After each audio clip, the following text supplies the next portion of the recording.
अस्सलाम वालेकुम नाज़रीन, अल्लाहुम्मा सल्लि अला सय्यिदिना मौलाना मुहम्मदिन मुबारक वसल्लम वसल्लम अलैहि।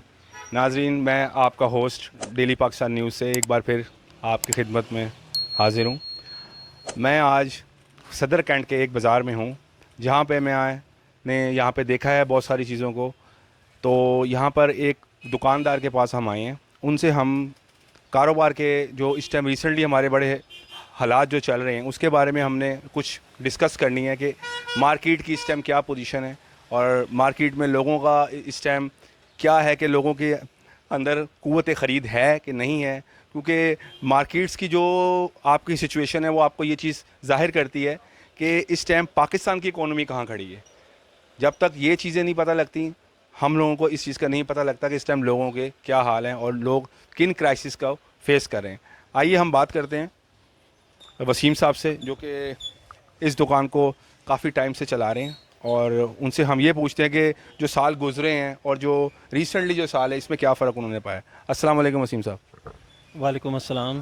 अच्छा वसीम साहब, मुझे ये बताएं, आजकल पहले जो साल जो गुजरे हैं और जो ये वाले साल हैं आने वाले, इनमें कितना का फ़र्क आपने देखा है? महंगाई में, कस्टमर्स में क्या कुछ चेंज हुआ है? सर बहुत कुछ चेंज हुआ है। इतना टफ इस टाइम कस्टमर की विल पावर बिल्कुल, बल्कि कस्टमर की क्या, हमारी विल पावर ख़त्म हो चुकी है। इतनी महंगाई के आप इस सिर्फ ये सोच होती है कि भाई ये मंथ आना है, बिजली के बिल देने हैं, गैस के बिल देने हैं, इसके अलावा हमारे पास कोई रास्ता नहीं है। जो हमारी बाज़ार की कंडीशन है, कस्टमर कुछ नहीं है। मेरे पास एक पिछले दिनों भी रमज़ान में एक ऐसी ख़वातीन आई थी कि जो अच्छी शॉपिंग करती थी।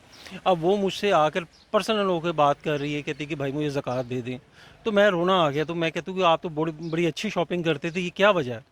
कहती भाई मुल्क की हालात और कुछ ऐसे मामला हैं कि मेरे पास जो पैसे होते हैं वो मेरे बिजली के बिल, गैस के बिल वहाँ चले जाते हैं।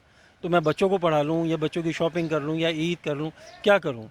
उसने वो बस रोना आ गया कि ऐसी इखलातियात बात की है कि जिसकी वजह से मुझे ना बताते हुए शर्म आ रही है। तो मुझे ये बताइएगा, पहले ये जो पीछे सारे लगे हुए हैं कपड़े वगैरह, पहले किस कुव्वत ख़रीद में आते थे और क्या सेल प्राइस है इसका, कितने परसेंट आपका मुनाफा होता था? खैर मैं एक्चुअल मुनाफा तो नहीं मैं आपसे पूछूंगा, मगर ये पूछूंगा कि ना पहले से और अब में परचेज़ में कितना फ़र्क पड़ा है आप लोगों को, और आगे जो गाहक जो लेते थे वो आपको क्या इसका पे ऑफ करते हैं? प्रॉफिट मार्जिन आप लोगों का कितना रह गया है इन सालों में, जितना भी कुछ है? सर मार्जिन तो बिल्कुल अब नाम का ही रह गया है। मार्जिन जो होता है वो भी ख़त्म हो जाता है। वो जितने की ये मामला, तो ये इसके अखराजात हैं शॉप के, वो पूरे हो जाते हैं। पहले एक चीज़ 1000 की आती थी, अब वही चीज़ 1800 2000 में आ रही है, डबल रेट हुआ। तो झगड़ा मेरा और कस्टमर का रह गया। वो ऊपर के लेवल पे बैठे हुए कुछ नहीं कर रहे। यानी कि विंडो शॉपिंग वाले ज़्यादा हो गए हैं। विंडो शॉपिंग वाले ज़्यादा हैं डेफिनेटली। तो पहले से और अब में आप ये कहते हैं कि क़ुव्वत ख़रीद में बहुत ज़्यादा फ़र्क आ गया है, लोगों के अंदर वो नहीं रही है क़ुव्वत ख़रीद?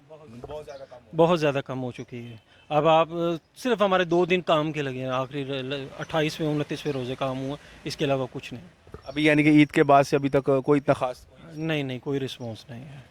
तो नाज़रीन, ये मैंने आपकी बात करवाई थी एक शॉपकीपर से, यहाँ पे जो है बहुत अरसे से शॉप चला रहे हैं। आपके सामने ये सारी कंडीशन है जो इस टाइम पाकिस्तान की चल रही है मौशी। बहरहाल हम अल्लाह से दुआई कर सकते हैं कि या अल्लाह हमारे मौशी हालातों पे रहम कर, लोगों पे रहम कर और हम सब पे रहम कर। हम सबको इस चीज़ की बहुत ज़रूरत है कि हम सब इस चीज़ को खुद समझें, पाकिस्तानी बन के सोचें, कोई सियासी पार्टी के हो के ना सोचें। हम लोगों ने अपने आप को सियासत में इतना ज़्यादा इन्वॉल्व कर लिया है। मैं माज़रत के साथ ये बात कहूँगा, अगर किसी को मेरी बात बहुत बुरी लगती है, हमें सियासी बनने के बजाय हमें पाकिस्तानी बन के सोचना चाहिए।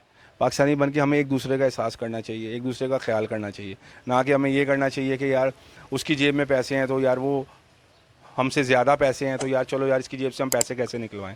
जब तक हम बराबरी से अपने टैक्स पे नहीं करेंगे, जब तक हम बराबरी से अपनी ज़कात नहीं देंगे, जब तक हम बराबरी से अपना हर चीज़ जो बराबरी से है, जो कि इस्लाम के अंदर है, बराबरी के साथ उसको शेयर, जब तक हम ये नहीं करेंगे ये चीज़ नहीं होगी।